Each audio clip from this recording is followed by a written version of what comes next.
Assalamualaikum warahmatullahi wabarakatuh.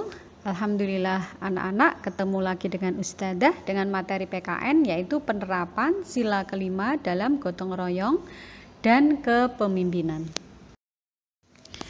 Nilai-nilai yang terkandung dalam sila kelima Pancasila di antaranya adalah mengembangkan perbuatan luhur seperti tadi gotong royong, kemudian mengembangkan sikap adil terhadap sesama, ya. Adil di sini itu adalah menempatkan sesuatu sesuai dengan tempat dan porsinya. Kemudian menjaga keseimbangan antara hak dan kewajiban. Jadi jangan sampai kita itu menuntut hak kita tanpa melakukan kewajiban. Nanti itu akan terjadi masalah. Kemudian menghormati hak orang lain. Jadi kita wajib menghormati hak orang lain. Sehingga apa orang lain juga menghormati hak kita. Suka menolong orang lain, sudah pasti ya. Kemudian tidak bersifat boros dan bergaya hidup mewah. Nah, zaman sekarang ini kalau orang bersikap hidup boros, bergaya hidup mewah, maka dia tidak akan bisa bertahan hidup, ya. Kemudian tidak menggunakan hak untuk hal-hal yang bertentangan dengan kepentingan umum. Ini adalah salah satu syarat ya, jika kita ingin dihargai hak kita, maka kita tidak boleh menggunakan hak untuk kepentingan pribadi kita yang bertentangan dengan kepentingan umum. Kemudian mempunyai sikap bekerja keras, tidak boleh malas-malasan ya. Kalau kita mempunyai cita-cita harus terwujud berarti harus bekerja keras. Yang terakhir adalah menghargai hasil karya orang lain. Tidak boleh kita suka menghina terhadap hasil karya orang lain. Nilai-nilai kekeluargaan di dalam masyarakat Indonesia itu menunjukkan adanya nilai keadilan sosial, ya. Kemudian di masyarakat kita itu dari zaman nenek moyang kita dari dulu hingga sekarang itu tertanam sikap gotong royong. Apa itu gotong royong? Gotong royong itu melakukan suatu pekerjaan secara bersama-sama yang dilandasi oleh semangat kekeluargaan dan keikhlasan. Jadi kerjasama bukan karena uang, tapi kerjasama dengan semangat kekeluargaan untuk menyelesaikan permasalahan bersama di dalam kehidupan, misalkan di kampung, di RT, dan di masyarakat lain. Kemudian nilai-nilai Pancasila dalam pelaksanaan gotong royong itu di dalamnya terdapat nilai kebersamaan, kemudian persatuan, rela berkorban, tolong menolong, dan sosialisasi. Nah, kelima nilai ini itu selalu ada pada pelaksanaan gotong royong. Tidak mungkin gotong royong itu dilakukan sendiri, jadi perlu bersama.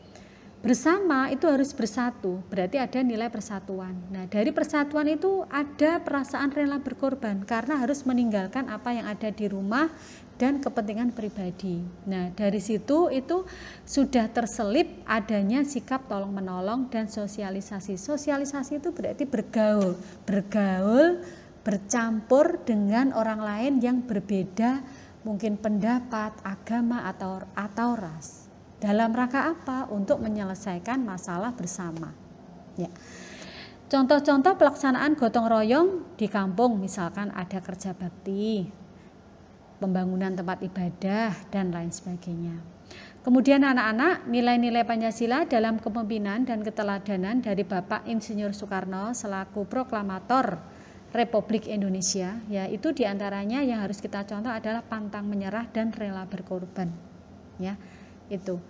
Kemudian dari seorang pemimpin jika disesuaikan dengan nilai Pancasila maka dia haruslah mempunyai 5 sikap ini. Di antaranya adalah toleransi, menghargai ya, empati, ikut merasakan apa yang dirasakan oleh rakyatnya, kemudian rela berkorban, tanggung jawab terhadap pekerjaannya, dan bersikap adil. Yang berikutnya nilai-nilai kekeluargaan dan penerapannya di dalam masyarakat Indonesia. Di antara lain adalah adanya nilai empati. Apa itu empati? Empati itu merasakan. Kita ikut merasakan penderitaan orang lain seperti diri sendiri merasakannya. Jadi empati itu adalah rasa peduli terhadap perasaan orang lain. Kemudian ada nilai keberanian. Keberanian ini tercermin ya di dalam diri kita yang bersedia untuk melakukan hal-hal yang sulit demi orang lain, tetapi juga karena Allah Subhanahu wa taala juga ya. Kemudian kesetaraan. Kesetaraan di sini adalah adanya rasa percaya bahwa setiap orang itu mendapatkan hak yang sama serta berhak diperlakukan dengan hormat tanpa membeda-bedakan baik suku, agama, dan ras.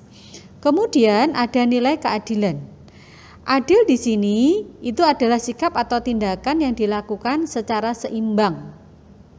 Kemudian ada nilai kemurahan hati. Murah hati itu biasanya lebih diwujudkan dalam bentuk bantuan baik materi maupun non materi, kayak seperti tenaga, kemudian barang-barang yang dibutuhkan orang bagi fakir miskin dan lain-lain. Kemudian tolong menolong. Tolong menolong itu adalah bentuk sikap pertolongan yang diberikan kepada orang lain untuk meringankan beban orang lain. Yang terakhir adalah nilai menghargai dan menghormati orang lain. Dari nilai ini, saling menghormati dan menghargai itu nanti akan timbul rasa kenyamanan hidup antara orang satu dengan orang yang lain.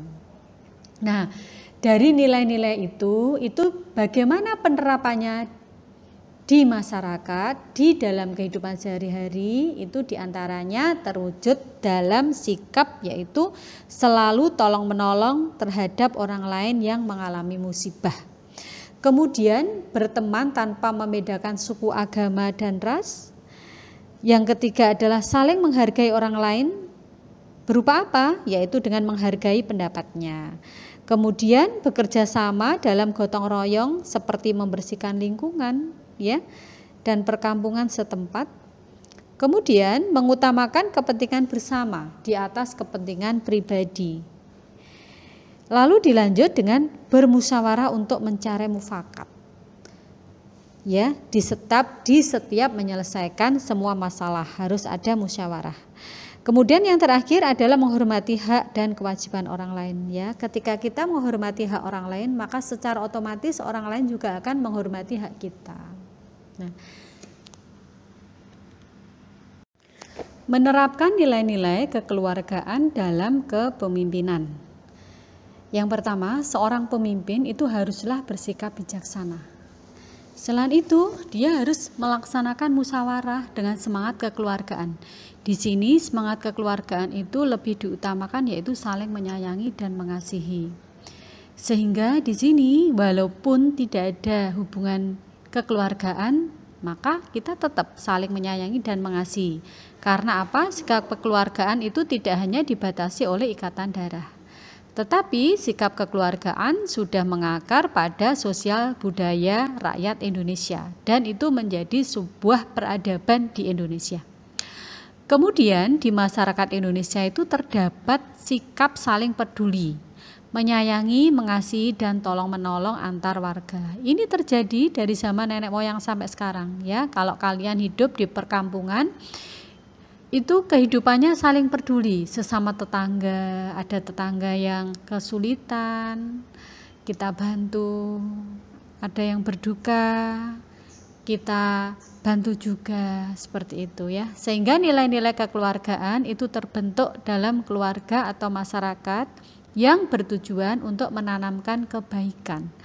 Sehingga apa? Dari kebaikan ini menjadi sarana penyatuan dalam keluarga atau masyarakat. Kesimpulannya anak-anak, dalam nilai-nilai yang terkandung dalam sila kelima Pancasila itu diantaranya adalah pemimpin harus menjaga antara hak dan kewajiban. Biar apa? Hidup terasa nyaman. Kemudian yang kedua adalah keadilan sosial merupakan milik seluruh rakyat Indonesia. Berarti di sini tidak boleh adanya ketimpangan atau kesenjangan sosial. Kemudian yang ketiga itu adalah adil, itu menunjukkan bahwa setiap orang harus memenuhi hak orang lain. Memahami haknya sendiri dan memahami kewajiban kita pada orang lain dan diri sendiri, sehingga nanti akan terjadi keselarasan dalam hidup ini. Kemudian yang terakhir, sosial itu berarti tidak mementingkan diri sendiri dan lebih mengutamakan kepentingan umum. Nah, demikianlah anak-anak nilai-nilai yang terkandung dalam sila kelima Pancasila yang erat kaitannya dengan gotong royong dan kepemimpinan. Demikian ya, Ustazah sudah sampaikan. Semoga materi yang Ustazah sampaikan bermanfaat di kemudian hari. Dan akhirnya Ustazah minta maaf jika ada yang salah. Ustazah ucapkan wassalamualaikum warahmatullahi wabarakatuh.